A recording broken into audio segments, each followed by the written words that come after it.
Самото завладяване на града, както знаем, това не са някакви огромни територии. Какви са ползите реално за османската държава, вече империя, освен политическите, след завладяването? Как той слага абсолютен контрол на достъпа до Черно море, на Мраморно море. Фактически ключов невралгичен пункт е на пътя между Европа и Азия. И всъщност цялата търговия вече е в ръцете на османците, защото те продължават и след това завладяват Близки изток, Египет, нали, Селим. Така че преграждат изцяло пътя на европейците на изток или могат да минат само с тяхно благоволение. Нали? Тоест всички тези останки от Великия Копринен път вече минават през османска територия. Така че Константинопол е последната брънка в това отношение. Нали, да, затваря цялото Средиземноморие почти. Неговата източна част. Всъщност, за късмет на Европа тогава се развива атлантическата версия. Нали? Но то не е случайно. Нали? Тези османски успехи провокират и началото на европейската морска хегемония в океаните. До голяма степен играе роля. Да ги заобиколят. И те не случайно италианци участват активно в тази в тези действия, нали? Защото и Колумб е италианец, и Пигафета, който е дясната ръка на Магелан, Тосканели картографа, много важен. Америго Веспучи, да не говорим, нали. Просто участват активно италианците. Да. Защото те най-добре знаят какво се е случило, нали, на изток. Ние вече разгледахме съдбата на аристокрацията непосредствено. Тия, които остават в Константинопол. А тези, които бягат, тъй като знаем, от града има много бежанци. Тези, които бягат, те първо бягат малко преди падането. Или по време на падането. Някои се измъкват. Например, Леонард Хилски успява да избяга. Нали, той е в града, обаче успява да се измъкне. Той е един гръцки униатски епископ, който описва също събитията, падането на града. Включително от него знаем и за смъртта на Джустиниани и така нататък. Те предимно отиват в Италия, една част от тази емиграция, както и преди това и от Трапезунт, и от Мистра, нали, търсят убежище в Италия, по принцип. Така че основната част намират убежище там. Доктор Хинковски, това тук е един въпрос директно към вас, понеже венецианците печелят страшно много от завладяването на града. Знаеме Ана Нотара, дъщерята на Нотара, с която се спасява. Какви ги развива тя като дейност във Венеция? Имаме ли някаква информация? Няма чак толкова много документи за Ана Нотара. Знаем, че отива във Венеция. Тя си е виден сановник, така че не е кой знае какъв сериозен фактор, защото пък в републиката действат други хора, но пък тя е едно от лицата, които през цялото време... Пък имаме Зоя Палеолог. Имаме Зоя Палеолог, която става София. Идеята за Москва като Рим. Оттам тръгва, нали? Пак през нейния брак с московския княз. Руската амбиция е доста по-сериозна. Така че тук тази връзка вече има значение, нали? Идеологическа. И тя е пак свързана с падането на града. То ние тук вече директно отворихме въпроса за Византия след Византия, който... стар диалог. Николай Йорга ги измисля тия, нали? Български министър-председател би бил човека. Това не му е било най-добрият ход, че е станал премиер. То така се случва в политиката, но със сигурност. Иначе е голям учен, безспорно. Терминът е наистина много интересен и важен. Бизанса, пребизанс. Нали? Но всъщност Москва претендира на база и на този брак, нали, който е сключен. И София Палеолог всъщност допринася за изграждането на тази идеология. Така че важна роля играят тези бежанци. А да не говорим за Висарион, Никейски, нали, за такива хора, които играят важна роля за Ренесанса. Нали, Това са хора, които подклаждат огъня, както се казва. Да, дават възможност Ренесанса да се развие, да продължи. Нали, той е започнал по-рано, но през 15 век имаме големи постижения, пак свързани с тази академия, която се създава, нали, в Италия. Също така Платонова академия, така да се каже. Така че тези хора имат важно значение. Успяват да запазят нещо. Тук трябва да отбележим, че има една такава теория, че само през арабско посредничество Западна Европа се запознава с античното наследство. Нали? Знаете тая теория? Тя е силно преувеличена, между другото. Да, някои ръкописи наистина са преведени от арабски на латински, на Аристотел специално. Но първо на Запад знанието на гръцки никога не е изчезвало напълно. Това грека сунт нон легунтор, дето се повтаря. Да, има го някъде написано, но има и хора, които знаят гръцки, дори в ранното средновековие, категорично. И също така византийската емиграция през 14 и 15 век в Италия изиграва много важна роля за съживяването на класическите традиции, така да се каже, особено интереса към гръцки език.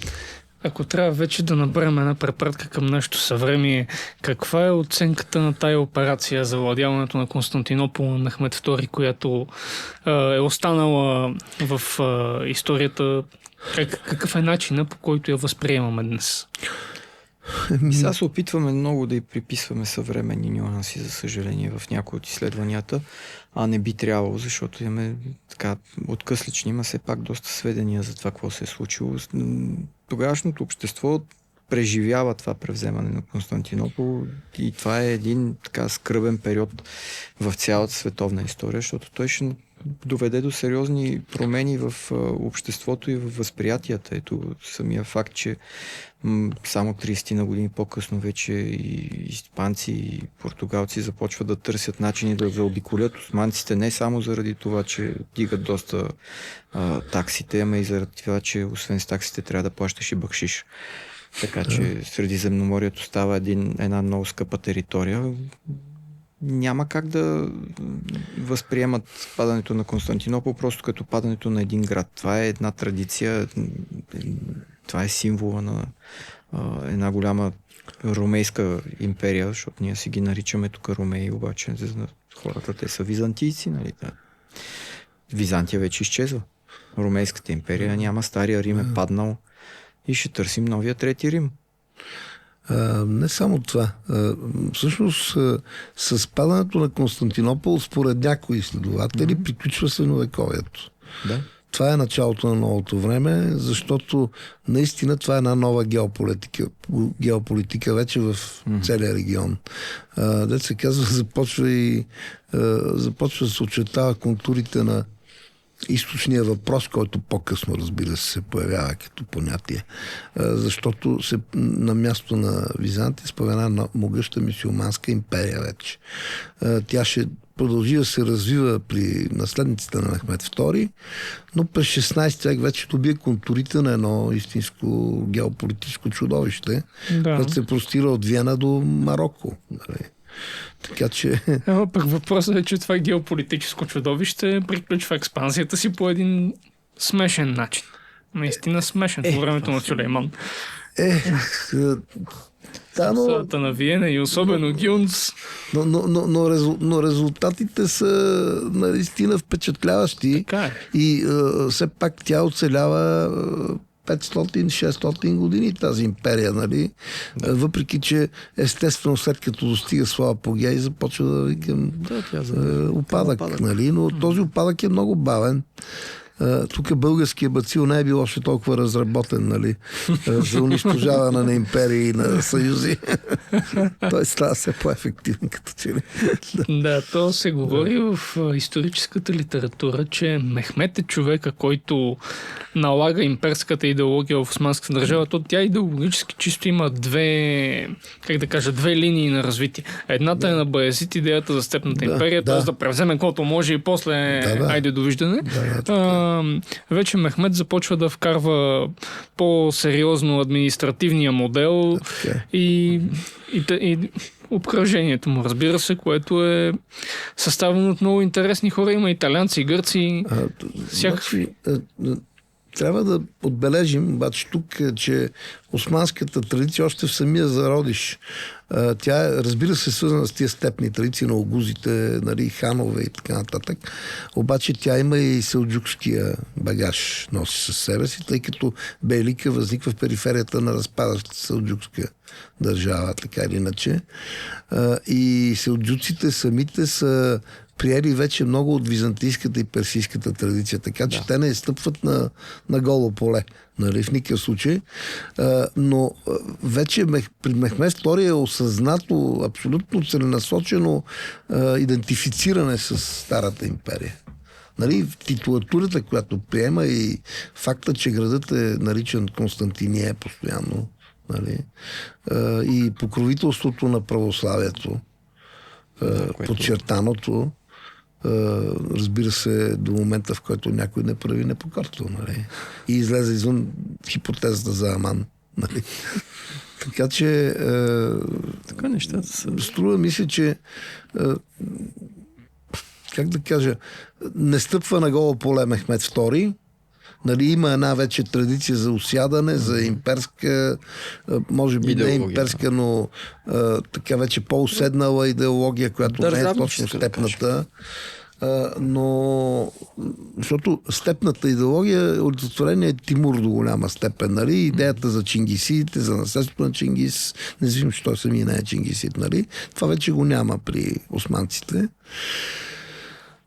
Обаче Мехмед II на практика превръща империята, нали, османската империя, османската държава наистина в империя.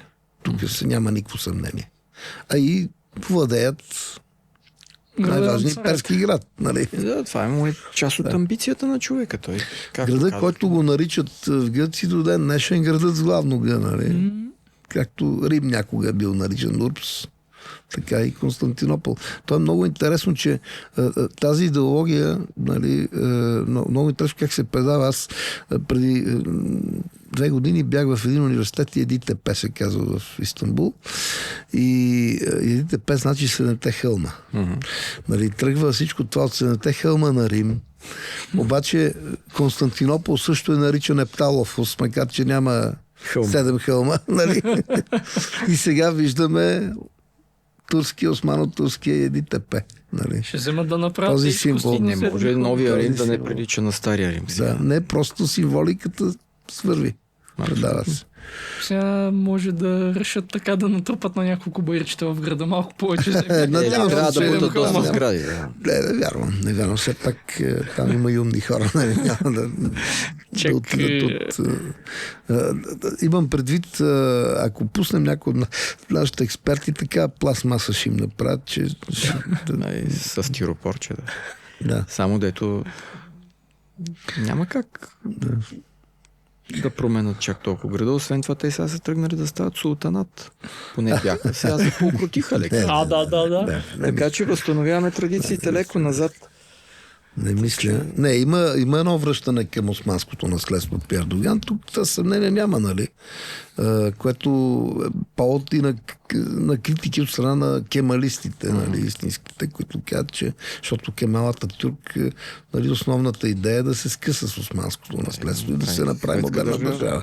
Нали? При Мехмед има някакви такива опити. Аз наскоро се бях ровил по неговото законодателство. Да. Някакви опити прави и той да секуларизира държавата от исляма.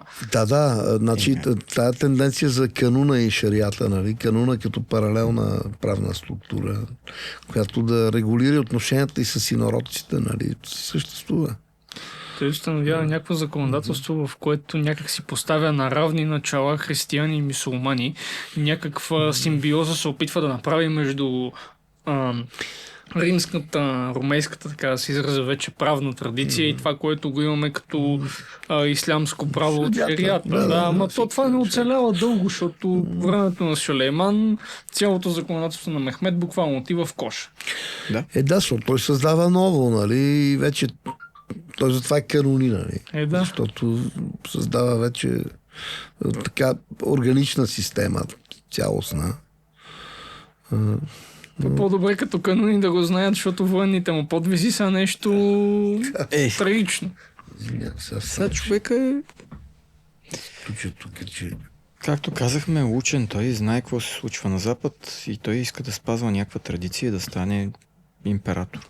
Християнската, между другото, венецианската, там генуеската, италианската, въобще романската нотка в неговата идеология като управленец, каква е? Аз не се сещам да има подобна, освен че успява добре да ги метне с договорите и след това не държи на нито един от тях. Защото той предварително ги обещава, опитва се да ги привлече като съюзници, използва част от средствата дори за да може да набави други. Сега там, разбира се, има и доста пирати, които подпомагат и които по-късно османската държава ще почне да подкрепя. Корсарите, но това по-късно, нали? Да. Вече когато изграждат и морския флот в началото на 16 век, тогава вече владеят и морето. Владеят и морето. Той добре си играе с едните с другите. Те виждат, че вече загубват позиции и че османците, контролирайки всичко, няма как да възстановят старата хегемония, която са имали. И в същия момент постепенно започва да ликвидира проблемите. Ликвидира Пера, малко по-късно ще ликвидира Кафа, Тана и всякакви такива колонии, които те разчитат на тях, защото наистина прехраната е доста сериозен проблем. Не, доставката на зърно е абсолютно ключова. И непрекъснато се говори за гранум, нали, че отиват за жито, като се класифицира и най-добро е житото от днешна Украина, между другото. Нали, най-качествено. Най-некачествено е това от Варна, което събират, между другото. Нали, като цени, говоря, нали. Най-ефтино е това от Варна. Те говорят. И то също казва, че и в Пера е малко по-ефтино, т.е. долу в Константинопол е по-ефтино от Варна. Да. Във Варна обаче е средно качество, защото не издържа някой път дори пристигането до метрополия. Най-добро е от Кафа това, което варят, и също от тези южните части на Романия, нали, където Романия, това е византийските владения в Европа, нали? Това е Романия. Да, всъщност, като цяло. Средата на... Или Румелия, както я наричат османците. Нали? То в нашите тук българските митологии, какво ли не, превземането на Константинопол се описва като някакъв, как да кажа, супер сатанински акт. Така, нещо... Защото да не говорим за колко гръцки народни песни има, включително за края на Романия и за падането на Константинопол и за императора, такива плачове, нали, като жанр, имам предвид. Дори са запазени някои от тия мелодии. Наистина, това е голям удар за православието. Особено Света София е символ, който непоносимо е, че е отнет, тъй като това смята най-големия християнски храм, най-важният. Пропадане на традицията. Просто това е един символ, който всички знаят, и изведнъж католиците, които си мислят, че това е поредната обсада, с която византийците ще се справят, са в... Да, това е, че никой не очаква. Ситуация. Оказва се, че не са подготвени психологически за падането на Константинопол никъде, защото се надяват, че пак ще се размине, както се е случвало преди. Въпросът е, че не се разминава и той е 21 годишен младеж. Ги вкарва всичките в нова епоха ги вкарва. Право, наистина в нова епоха ги вкарва. Той ги вкарва всички нас, нали, цялото човечество и целият стар свят, най-малкото. Макиновия, защото ако нещата бяха по-старому, нямаше да има такъв ресурс отделен за такива плавания в Атлантическия океан, които са рисковани, така или иначе. Да. И португалските, и испанските плавания са рисковани. Ако трябва малко да вкараме, да върнем лентата така към отношението на местното население, към отношението на османския елит най-вече, в лицето на Халил Паша и на Халил Паша и компания, така да си. Защото Мехмед, след като завладява града, прави обръща всичко с главата надолу, както се казва. Той е абсолютният господар. Той се титулува вече Фатих. Да, Фатих е главател. Символиката на титулата вече... Това му е стремежа да стане император човека. Той, стъпвайки на трона на императорите, вече властта му става автократична на практика. Нали? Поне той така разсъждава. Действа. Дивана става чисто консултативен. Нали? Вече такива дебати много не се позволяват. Нали? Така че това е както в късната империя, нали, императорския съвет се нарича Силентиумент конвентус, нали. Трай си съгласява, нали, горе-долу. Ивана също се превръща в това, нали. То виждаме по-нататък. Великите везири стават суперсила, ама въпросът е, че при Мехмед това нещо не е така. Великите везири стават суперсила. Докато султана не им вземе главата, нали, че имат... Но те, а не дивана, нали. То с Халил Паша какво става? Халил Паша го отстраняват. Лекичко пропада. Да. Само лекичко. Той е постоянната опозиция. Той е контрата, която се опитва да налее някакъв уж здрав разум, който се опитва, че всъщност не е чак толкова здрав. Защото къса на Мехмед е доста голям. Затова, че ще успее. В момента, в който елиминират Халил Паша с затихващи функции. Докато не затихна окончателно. Да. Това неговото затихване е доста интересно. Аз наскоро даже бях чел описанието, което Критовул прави на края на Халил Паша. То Мехмед не го екзекутира веднага, гледа хубавичко да го унижи, да разбере. Така. Това е човека, който през цялото време му опонира, настройва всички везири срещу него, опитва се дори да настрои част от армията срещу действията, които той прави и му казва, че е безразсъден. Той все пак е доста влиятелен и не може веднага да бъде екзекутиран или отстранен. Нали? Няма и повод. Все пак. Така че... То повода, който Мехмед изнамира... че заговорничи с ромеите. Нали? Казва, че той е приемал подкупи. Нали? В един момент го обвиняват и в това. Нали? Но... Да. И вероятно има нещо такова. Възможно е. Най-вероятно. То... Освен Халил Паша, доста хора около него също си заминават. Знаем, че Агата на еничарите... И... неговата клика. Той си е създал нещо като партия, котерия в двора и Мехмед, особено след победата, вече си разчиства сметките с тях, нали? Защото всички техни предупреждения се оказват неверни. Нали? Той ги опровергава на бойното поле. Той има една легенда, че Мехмед всъщност още като е дошъл на власт, едва ли не е броял дните до елиминирането на Халил Паша, защото искал едва ли не да си отмъсти, защото Халил Паша е човека, който седи в основата на свалянето му през 1646. Но всъщност до някъде е вярно, но и самия султан Мурат е убеден, че сина му не е достатъчно дозрял. Вижда се по време на кризата с Варненския поход, че пак трябва стария султан да се намеси и да организира нещата. В началото го казахме. Мехмед е странен. Мехмед е някакъв такъв човек с различни от останалите османци възприятия и той иска по-модерен европейска традиция, иска модерни неща. Там е работата. Той какво лоби формира около себе си после, защото непосредствено след завладяването на града той започва да събира около себе си хора. Ако може набързо да разгледаме някои от тях, то знаем, че сменя няколко велики везири, натрупва около себе си разни интелектуалци. Да, той търси поддръжници. Много интересен е неговия флирт, така се каже, с този Генадий, нали, с патриарха. Имам предвид в кавички казвам, разбира се. Защото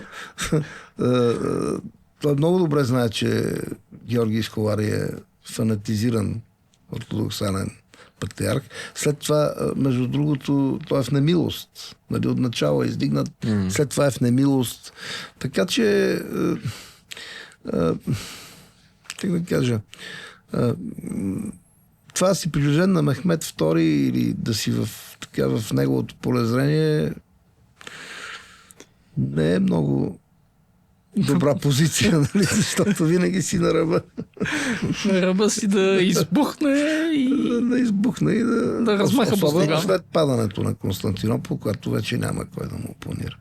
Той до падането е доста търпелив. Нали? Защото се налага да се съобразява. Да се съобразява. След това обаче е абсолютно пълновластен господар. Той няма какво да позволи да му се прави насреща, след като той е успял да достигне мечтата на всички негови. Така че случая с нали, ето един от хората, които са му приближени, нали, уж са мишленици, на база ние ще запазим истинското православие, наше покровителство, мистическо православие от козните на латиняните. Нали. Обаче и с него не се спогаждат напълно. То после и великите везири, особено третия му велик везир е доста интересен, Махмуд Паша. Какво имаш предвид? Имам предвид отношенията между тях двамата. Те са били доста близки. Даже наскоро бях попаднал на нещо, че се правят паралели между отношенията между Мехмед и Махмуд Паша от една страна и тия между Сюлейман и Ибрахим Паша, които са по-добре документирани. Тоест един вид, че той е в някакъв момент си е въобразил поне, че управлява вместо султана, ли? До такава степен не, по-скоро като политически съветник. И... като фаворит, който влияе върху решението. Не зная, аз честно казвам не съм го срещал това нещо, като вероятно го има някъде. Възможно е да се е влиял вече в по-късна възраст, нали, от такива неща, но това са външни разкази. Не съм чул за изявен фаворит, такъв какъвто Ибрахим Паша, примерно, или пък по-късно тези кюпрюлиите, нали, които управляват вместо султаните. Не съм чул за такова. Не съм чел. Може би има, но не ми е попадал. Обезглавява аристокрацията и става... Това е, че той... Значи, това е много важен момент. Може би трябва да кажем, че старата степна, племенна, родова традиция постепенно изчезва. Нали, защото имаме нов тип двор. Нали, имперски двор. Те го обвиняват и по едно време по-късно, че приема християнството задкулисно. Ама именно защото той къса с тия традиции, които, нали, поддържат неговите противници, които са свързани с тази традиция, староосманска традиция, така да се каже. Той може да е приел християнството. Едва ли е приел християнството, защото щеше тогава да се подаде на обещанията на папата. Не. Няма как в една така държава. Папата страда от същата илюзия, че може да със силата на словото да бъде някой, със същата идея отива и Свети Франциск при египетския султан, нали? За да го убеждава да приеме християнството. Обаче египетският султан, който е абсолютен джентълмен, гледа така странно, казва, че ти си много свят човек, ето ти дарове и си отива обратно. Много културно го отпрекаляваш. Не, казвам, няма как да стане това нещо. Ако трябва да навлезем... Той после същия този Ал-Камил се договаря с Фридрих II и му отстъпва в Иерусалим. Така че наистина е... Той Ал-Камил, това не е ли брат на Саладин? Да. Същия. Наследник. Да. Фактически Мехмед II да рече това модел, нали? Все пак. Той иначе ще загуби. Имайки предвид какво прави след завземането. Полеле. Нали, очевидно не е такъв джентълмен. Това е всяка година поход. Да. Така че, не само това, говорим и за как постъпва с пленниците, нали? По зловещ начин. Хиперактивен човек. Млад човек. И това много контрастира с предишните му изяви, защото той допреди това е тих, скромен, действа си обсадата и изведнъж в момента, в който влиза в града и става абсолютния звяр. Нали, този човек. Но не запазва и здрав разум, да не разруши града, нали? Да не ликвидира резултат от своята победа. Така че след като се отдава на страти си за известно време, за кратко, успя да се овладее. Нещо, което малко хора умеят. И не е важно, не се самозабравя. Сещаме се за владетели от този период и от по-ранния, които оставят кули от черепи след себе си, нали? Да не говорим за Тимур и за Чингисхан, ако искате. Нали? И Влад Дракула да го сложим в да, Влад. И Влад Цепеш също. Така че има такива необуздани типове, нали? Тогава доста. Не, всъщност и в Англия, ако погледнем войната на розите.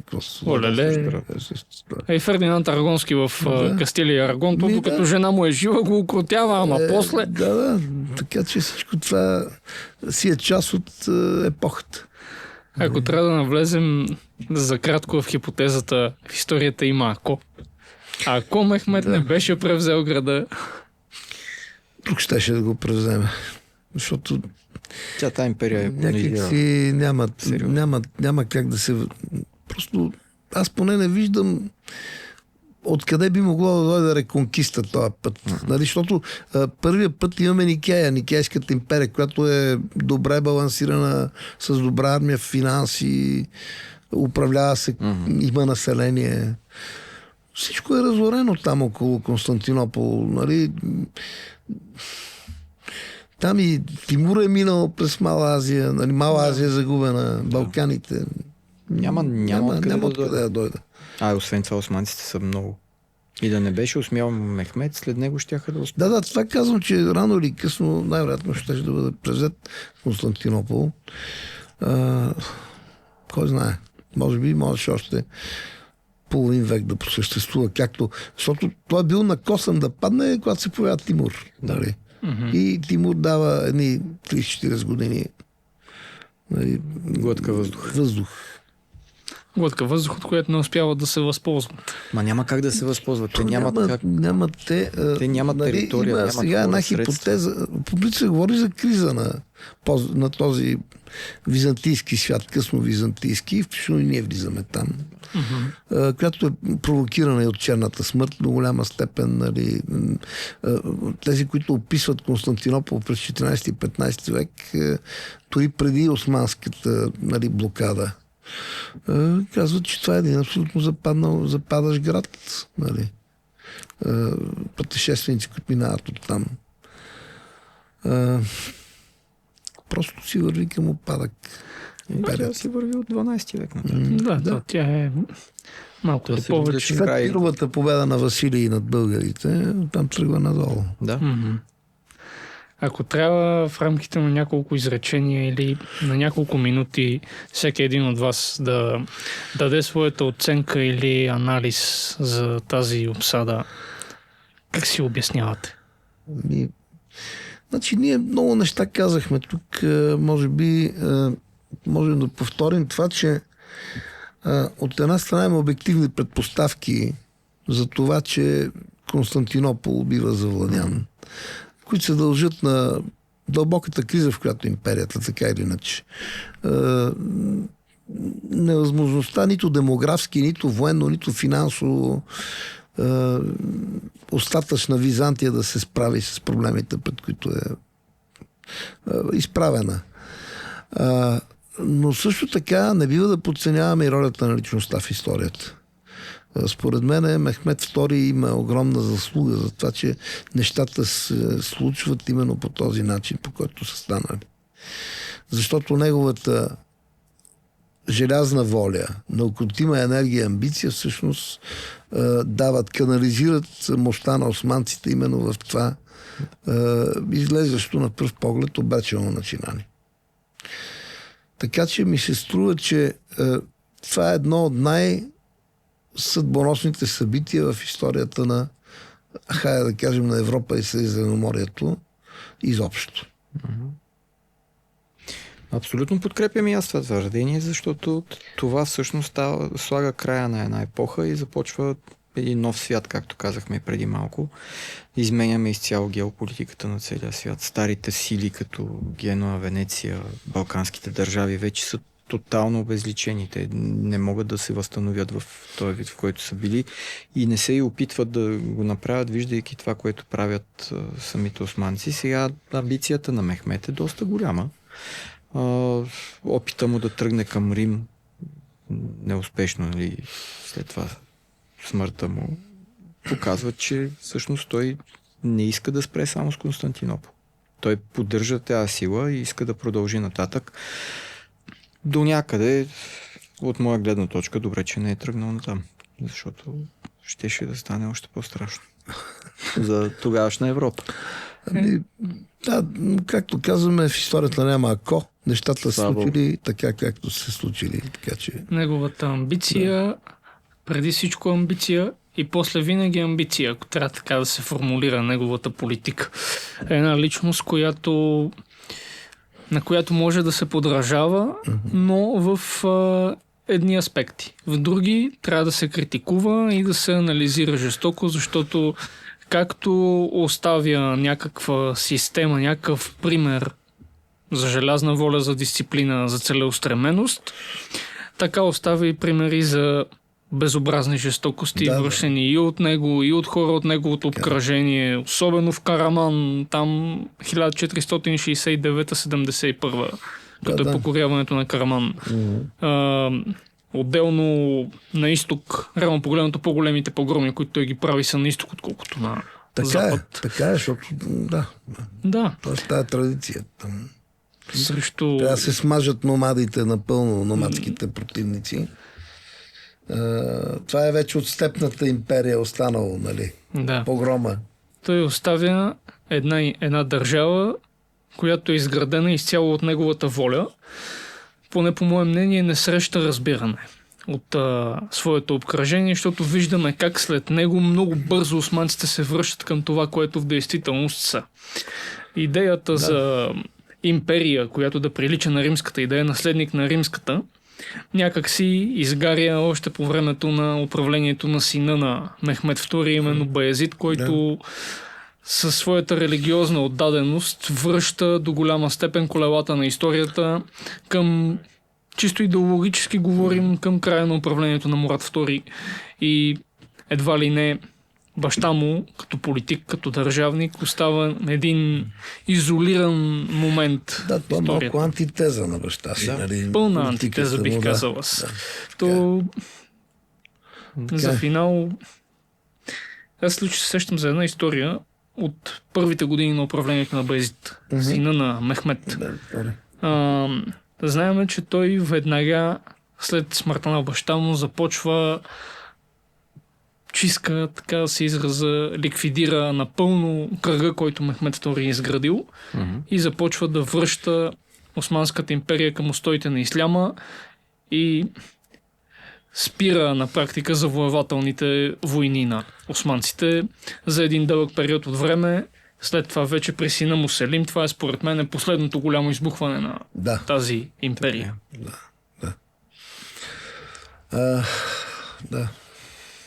Това се случва и с други такива главни герои. Селим е много важен също, защото той закръгля, така да се каже, владенията в Средиземноморието и слага ръка и на Иерусалим. И на Мека, и на Медина. И на Кайро, и на Мека, и на Медина, т.е. той вече развива тази линия за завладяване на най-важните опорни свещените центрове на ислямската религия. Очевидно Мехмед оцелява и след Мехмед. Неговото легаси, както се казва, продължава. И до ден днешен. Да. Но като една митична личност. Разбира се. Но и византийски император Константин, и той не остава забравен. Остава и неговото послание. Също на един изключителен герой, паднал в защита на родината. Така е.